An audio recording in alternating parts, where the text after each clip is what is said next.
اللهم صل على محمد وآل محمد اللهم صل على محمد وآل محمد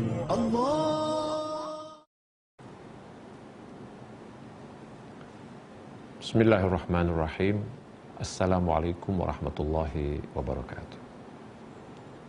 Alhamdulillah, wassalatu wassalamu ala rasulillah wa ala alihi wa man tabi'ahu wahtada bihudah. Amma ba'du, pemirsa yang saya muliakan, kita bersyukur kepada Allah subhanahu wa ta'ala dapat berjumpa kembali pada kesempatan kali ini. Dan kita masih membahas tentang Ahlul Bait dalam Al-Quran. Kalau pada kajian kita sebelumnya kita bahas tentang ayat-ayat tentang Ahlul Bait yang terdapat di dalam Al-Quran, maka pada kali ini saya lebih akan fokus tentang pengertian Ahlul Bait sebagaimana yang dijelaskan oleh Allah Subhanahu wa ta'ala di dalam Al-Quran. Secara bahasa, Ahlul Bait itu artinya keluarga. Ahlul Bait, keluarga. Family. Dan di dalam family itu, di dalam keluarga itu ada orang tua, ada suami, ada istri, ada anak, ada orang tua. Ya. Itu makna Ahlul Bait dalam bahasa. Nah, di Al-Quran, penggunaan kata Ahlul Bait itu tentu saja bukan hanya kepada keluarga Nabi Muhammad SAW.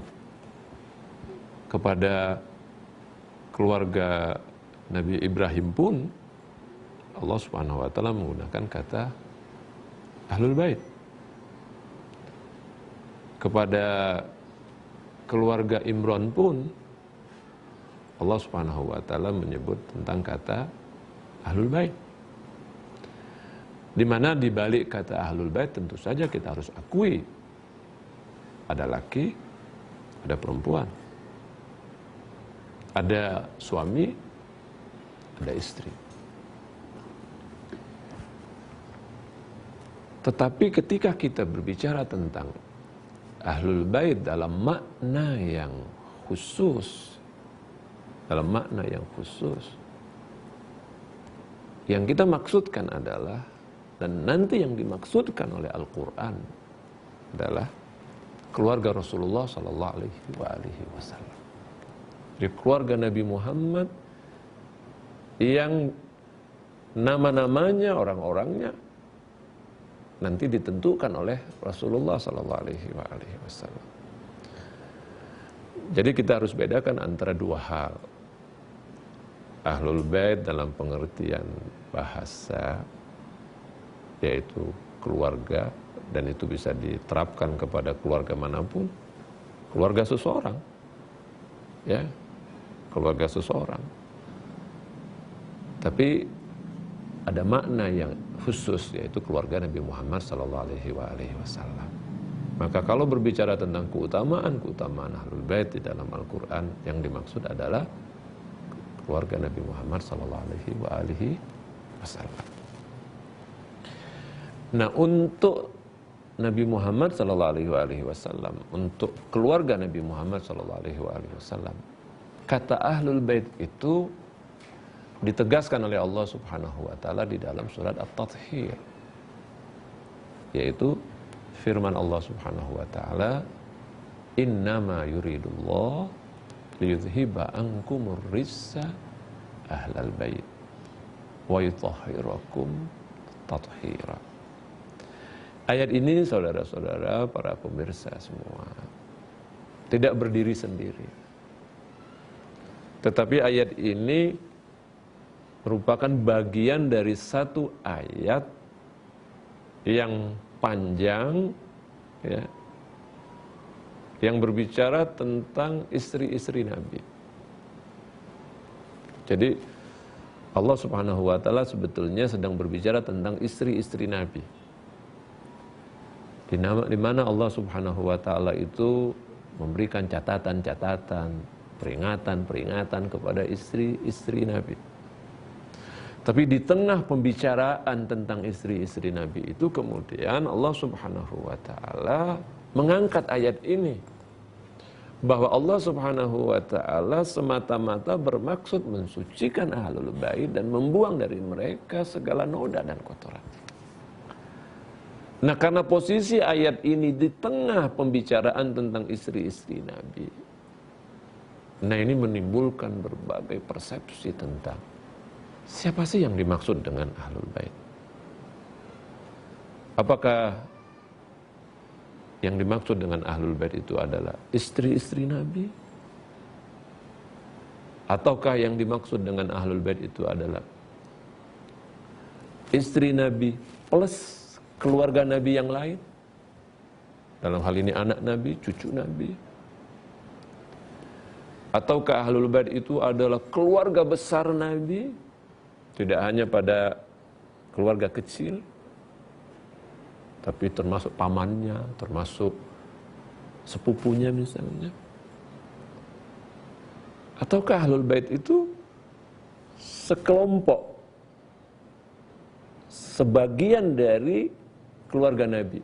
Tidak semua keluarga Nabi, tapi sebagian, dan orang-orang itu adalah orang-orang tertentu.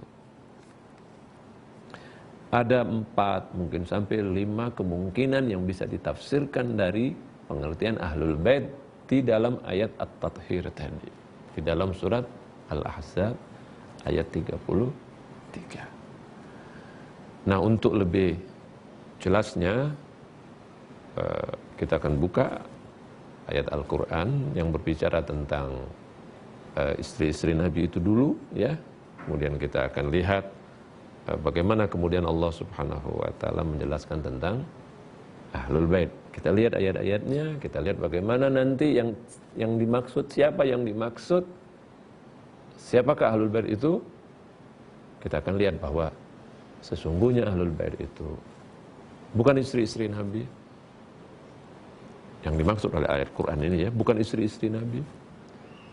Sesungguhnya ahlul bait itu bukan juga istri Nabi plus yang lain, juga bukan keluarga besar Nabi, tapi yang dimaksud oleh Allah Subhanahu wa taala adalah sekelompok orang. Nah, dalam hal ini ada 5 orang utama. Tentu yang pertama adalah Rasulullah sallallahu alaihi wasallam. Kemudian adalah Amirul Mukminin Ali bin Abi Thalib. Yang ketiga adalah Sayyidah Fatimah Az-Zahra. Yang keempat adalah Al-Hasan, dan yang kelima adalah Al-Husain. Kita coba untuk melihat ayat-ayat itu. Kita coba akan melihat ayat-ayat itu lebih dahulu, baru kita coba akan tafsirkan. Ya, para pemirsa yang saya muliakan, kita coba lihat, ya, ayat Al-Quran yang berbicara tentang ahlul bait itu yang tadi saya sebutkan didahului dengan pembicaraan tentang istri-istri Nabi. Dalam hal ini Al-Quran sesungguhnya berbicara tentang istri-istri Nabi itu dimulai dari ayat ke-28 sampai dengan ayat 34. Jadi dari ayat 28 surat Al-Ahzab sampai dengan ayat 34 itu berbicara tentang istri-istri Nabi. Misalnya Allah Subhanahu wa taala mengawali firman-Nya dengan mengatakan, ya ayyuhan nabi qul li azwajika in kuntunna turidnal hayatad dunya wa zinataha fata'alaina umatti'kunna wa usarrihkunna sarahan jamila. Hai Rasul, katakan kepada istri-istrimu, kalau kalian itu menginginkan kehidupan dunia dan kenikmatannya, keindahannya, mari aku akan berikan kepada kalian kenikmatan dunia dan keindahannya. dan aku akan lepaskan kalian. Silakan. Silakan kalian ambil kenikmatan dunia. Kalau yang kalian cari adalah dunia, ambil.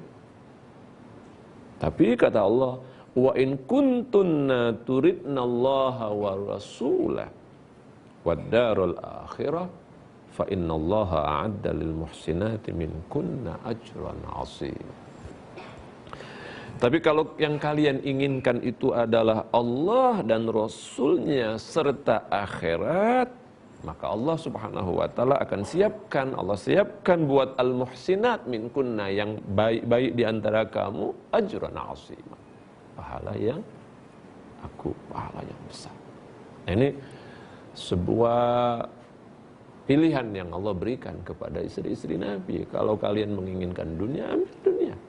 Tapi kalau kalian menginginkan akhirat, menginginkan Allah, menginginkan Rasulnya, maka kalian harus menjadi orang-orang yang baik. Nah, karena itu kemudian Al-Quran memberikan peringatan kepada istri-istri Nabi, mengancam. Kalau seandainya ini terjadi kepada istri-istri Nabi, ya nisa'an Nabi, man ya'ti min kunna bifahishatin mubayyinah yudha'af lahal azab dhi'fain. Hai istri-istri Nabi, kalau ada di antara kalian yang melakukan dosa besar, melakukan dosa yang nyata, ya, melakukan suatu dosa yang nyata, misalnya melakukan perzinahan dan sebagainya, maka Allah subhanahu wa ta'ala akan lipat gandakan azabnya buat kalian. Dan itu buat Allah mudah, wa kana dzalika 'ala Allah yasira.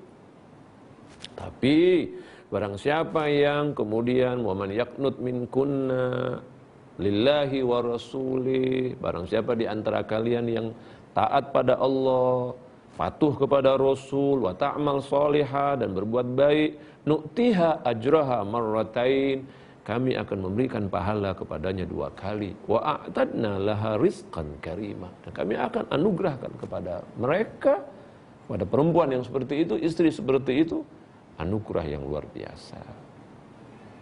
Allah berbicara tentang istri-istri Nabi.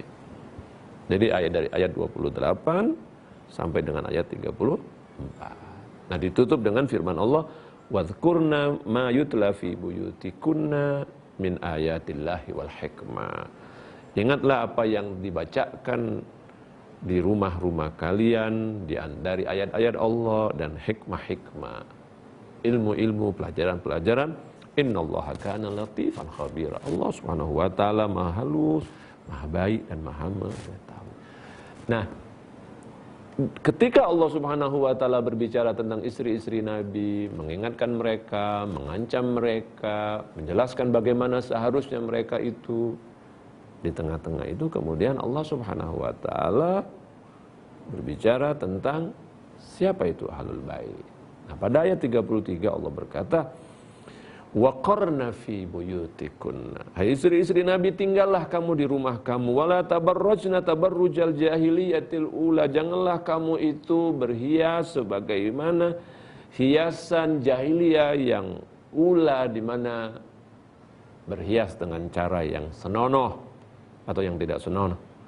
Wa aqimnas shalah, dirikan salat, wa atinaz zakat, tunaikan zakat, wa ati'nallaha wa rasulah, taatnya Allah dan Rasulnya. Innama yuridullah. Nah, ketika bicara tentang itu, tiba-tiba Allah berkata, sesungguhnya yang diinginkan oleh Allah, innama yuridullah liyudhiba ankumur rijsa ahlal bait. Sesungguhnya yang diinginkan oleh Allah itu adalah menghilangkan kamu semata-mata, wahai ahlul bait, menghilangkan dari kamu, wahai ahlul bait, segala noda dan kotoran, wa yutahhirakum tathira, dan mensucikan kamu sesuci-sucinya. Kemudian Allah berkata lagi, wadhkurna ma yutla, sebutlah apa, ingatlah apa yang dibacakan di rumah kamu. Jadi memang ayat ini berada di tengah-tengah. Nah, ini menimbulkan berbagai dimensi. Sebagian orang mengatakan karena ayat ini berbicara tentang istri-istri Nabi, maka yang dimaksud dengan ahlul bait itu adalah istri-istri Nabi. Maka sebagian menafsirkan seperti itu. Dan kalau kita membaca terjemahan ke dalam bahasa Indonesia misalnya, Dia tidak sebutkan siapa itu Ahlul Bait. Tapi dia memang terjemahkan keluarga Nabi. Nah, karena sedang berbicara tentang istri-istri Nabi, maka sebagian orang berpikir, oh yang dimaksud itu adalah istri-istri Nabi. Tapi perlu saya tegaskan bahwa pemahaman ini sebagai istri-istri Nabi adalah sesuatu kekeliruan, kesalahan. Kenapa kita kategorikan itu salah? Salah dari beberapa hal. Salah dari segi, kalau itu ditafsirkan ya sebagai istri-istri Nabi tok, sebagai istri-istri Nabi saja, itu salah dari segi bahasa. Artinya maksudnya kurang tepat. Salah dari segi madmun, dari segi kandungan ayat itu. Yang ketiga, tidak didukung oleh asbabun nuzul. Maksudnya hadis-hadis Nabi, perilaku Rasulullah, penjelasan-penjelasan oleh Rasulullah SAW tentang ayat ini ditujukan bukan kepada istri-istri Rasulullah, tapi ditujukan kepada 4 orang itu plus Rasulullah, kepada Fatimah, kepada Hasan, kepada Ali, kepada Husain, dan plus kepada Rasulullah SAW. Ya, ya. Kita coba melihat bahwa sebetulnya ayat ini bukan kepada istri-istri Nabi dari beberapa hal. Pertama, gini. Semua ayat-ayat itu dari ayat 28, ayat 34, ketika berbicara tentang istri-istri Nabi, semuanya menggunakan dhamir mu'annas. Dhamir mu'annas, yaitu nah, hunna, dhamir hunna. Ya tentu dong, karena Allah sedang berbicara tentang mereka, atau dhamir kunna. Ya, dhamir kunna, dhamir mu'annas. In kuntunna turidna, ya, umatikunna wa usarrih kunna semua. Itu karena memang Allah sedang berbicara kepada istri-istri Nabi. Ya. Tetapi ketika menyebut tentang Ahlul Bait, dhamirnya itu berubah. Tidak kepada kunna, tidak kepada antunna, tapi langsung kepada antum, kepada kum. Kepada kum. Liyudhiba ankum. Nah, mungkin kalau Anda buka Al-Quran, Anda bisa lihat itu. Liyudhiba ankumur rizza ahlul bait wa yutahhirakum. Jadi ada 2 kata kum itu. Angkum, dari kalian, dan apalagi wa yutahhirakum, mensucikan kalian. Nah, di mana dalam bahasa Arab kita tahu bahwa kum itu adalah untuk laki-laki. Artinya adanya kata dhamir mudzakkar ini, adanya kata dhamir untuk laki-laki ini, itu dengan sendirinya membantah bahwa itu hanya untuk istri-istri Nabi. Membantah. Jadi kalau ada orang yang menafsirkan bahwa ini hanyalah untuk istri-istri Nabi, itu terbantahkan oleh Al-Quran sendiri. Nah, paling banter mereka menyandarkan ini kepada sebuah riwayat dari Ikrimah bin Abi Jahal yang menafsirkan bahwa yang dimaksud itu adalah istri-istri Nabi. Tapi pemirsa, ini adalah sebuah riwayat yang dhaif, sebuah riwayat yang palsu. Ikrimah itu sengaja menyimpangkan ayat ini, menjauhkan orang dari pemahaman ayat ini bahwa yang dimaksud adalah keluarga Nabi. Mereka paksakan, atau dia paksakan bahwa ini untuk istri-istri Nabi, untuk menjauhkan masyarakat dari mengenal Ahlul Bait yang sebenarnya. Itu nanti bisa dilihat di dalam kajian ilmu hadis betapa riwayat Ikrimah ini adalah sebuah pemalsuan, dan saya tidak ingin menyinggung itu. Tapi saya ingin membuktikan kepada Anda bahwa dengan ada kata dhamir kum itu membuktikan bahwa dia tidak hanya untuk istri-istri Nabi. Ya. Tidak hanya untuk istri-istri. Boleh jadi ini, tapi belum tentu pasti. Boleh jadi di sana yang dimaksud juga adalah istri Nabi plus, sebagaimana tafsiran kedua. Ya. Tafsiran kedua mengatakan bahwa yang dimaksud adalah istri Nabi plus. Nah, plusnya itu ada tentu istri-istri Nabi bersama putra-putra Nabi, bersama cucu Nabi. Dan itu dipahami oleh sebagian orang. Tapi pemahaman ini pun tidak tepat. Kenapa? Karena hadis-hadis Nabi justru menunjukkan kepada kita bahwa yang dimaksud itu adalah bukannya istri Nabi plus, tetapi orang-orang tertentu. Saya akan tunjukkan kepada Anda sebuah riwayat yang sangat populer, yang diriwayatkan oleh Ummu Salamah, yang diriwayatkan oleh Aisyah, yang diriwayatkan oleh istri-istri Nabi yang lain, atau yang diriwayatkan oleh banyak sahabat, bahwa yang dimaksud itu adalah keluarga Rasulullah SAW, khususnya 5 orang itu: Rasul, Fatimah, Ali, Hasan, dan Husain. Nah, antara lain misalnya riwayat dari Ummu Salamah. Saya ingin bacakan kepada Anda. Ummu Salamah mengatakan, ayat innama yuridullahu liyudhiba ankum rijsa ahlal bait wa yutahhirakum tathira itu adalah kata Ummu Salamah turun di rumahku. Beliau berkata seperti ini.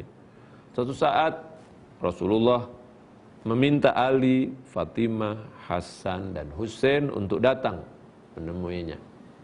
Ketika mereka berkumpul, kata Rasulullah, haulai ahlu baiti. Mereka adalah ahlu baitku. Nah, Ummu Salamah sendiri menjelaskan, ketika Rasulullah SAW mengatakan Allahumma haulai ahlu baiti dalam sebuah cerita, ya Allah, mereka itu adalah ahlu baitku. Lalu Ummu Salamah berkata, qalat Ummu Salamah, ya Rasulullah, ma ana min ahlil bait. Apakah aku ini bukan ahlul bait? Qala innaki ahli khair. Atau qala innaki ala khair. Sesungguhnya, kata Ummu Salamah, ya Rasulullah, ketika engkau berkata untuk 4 orang ini mereka adalah ahlu baitku, lalu aku ini di mana? Apakah aku ini bukan ahlul bait? Ummu Salamah berkata seperti itu karena dia terpikir, terinspirasi dari makna bahasa. Kata Rasulullah, innaki ahli, engkau memang ahli, memang keluargaku, tapi engkau ahlu khair, engkau orang baik. Tapi wahaulai ahlu bait. Innaki anti ahli, engkau keluargaku. Anta ahli, anti ahli, tapi haulai ahlu bait. Tapi yang dimaksud dengan ahlul bait, yang dimaksud oleh Al-Quran ini adalah mereka. Allahumma ahli ahaq. Ya Allah, kata Rasul dalam sebuah riwayat, keluargaku itu lebih utama lagi. Masih dari Ummu Salamah juga yang menekankan, ikhwan, bapak-bapak, ibu-ibu, para pemirsa semua, Ummu Salamah menekankan betul bahwa yang dimaksud dengan ahlul bait itu adalah Ali, Fatimah, Hasan, dan Husain. Jadi pengakuan dari Ummu Salamah sebagai istri Rasulullah sallallahu alaihi wasallam, dia sendiri sadar bahwa dia istri Nabi yang baik, bahwa dia istri Nabi yang taat. Tapi dia sendiri sadar bahwa dia bukan ahlul bait. Ya, dia bukan ahlul bait yang dimaksud oleh Al-Quran. Dia fahami dari segi bahasa, ya Rasulullah, apakah aku ini bukan istrimu? Apakah aku ini bukan keluargamu? Iya, kata Nabi, betul, engkau ahli, engkau istriku. Tapi engkau bukan yang dimaksud oleh ahlul bait di dalam ayat ini.